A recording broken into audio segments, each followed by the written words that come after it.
એ બે રેસ્ટોરન્ટમાં ગયા અને ઓર્ડર આપ્યો. એના પછી બીજા કોઈ 2-4 ગ્રાહક આવ્યા અને એ જે પછી ગ્રાહક આવ્યા એમને ઓર્ડર આપ્યો અને એમનો ઓર્ડર પહેલા સર્વ થઈ ગયો.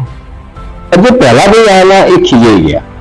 એ ગુસ્સો કરવા માટે કે ભાઈ હું પહેલા આવેલો, મેં ઓર્ડર મૂક્યો તો મને ઓર્ડર હજુ મને સર્વ થયો નથી, મારા પછી પેલા ભાઈ આવ્યા તો એનો ઓર્ડર સર્વ થઈ ગયો. તો જે હોટલનો રેસ્ટોરન્ટનો જે શેફ હતો એને જોયું કે આ ભાઈ જરા નારાજ થાય એટલે એના માટે ગરમા ગરમ ફર્સ્ટ ક્લાસ એક મજાનું સૂપ લઈને આવે છે અને એમને આપે છે અને કે સર ચિંતા ના કરો, જ્યારે તમે આવતા હતા ત્યારે મારા શેઠે તમને જોયા હતા અને શેઠ અમને આવીને કિચનમાં આવીને કહી ગયા કે આ મારા ખાસ માણસ છે એટલે આના માટે સ્પેશિયલ આપણી જે ડીશ છે એ એના માટે ગરમા ગરમ બનાવજો. એટલે તમારી ડીશ બની રહી છે.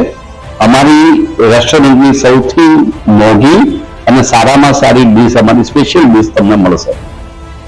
તો થોડું સાહેબ વેઇટ કરો. મિત્રો, આ હોટલનો જે શેફ હતો, કે હોટલનો માલિક હતો, એવી રીતે સમગ્ર બ્રહ્માંડનો માલિક એ ભગવાન છે. યુનિવર્સનો ભગવાન, યુનિવર્સના માલિક ભગવાન.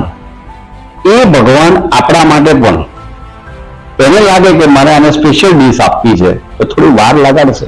બીજા લોકોને કદાચ થોડું વહેલું મળી જશે, આપણા માટે કદાચ થોડી વાર લાગશે. ખાસ આપણે ભરોસો એક રાખવાનો છે કે મારા માટે કુદરત એક સ્પેશિયલ ડીશ બનાવવા જઈ રહી છે. જેમ પેલા હોટલના મેનેજરે કે હોટલના માલિકે શેફને કીધેલું હોટલના કે આ મારો માણસ છે, એના માટે સ્પેશિયલ ડીશ બનાવી. મિત્રો, ધીરજ રાખવાની છે, સ્પેશિયલ ડીશ બનવા જઈ રહી છે. Thank you.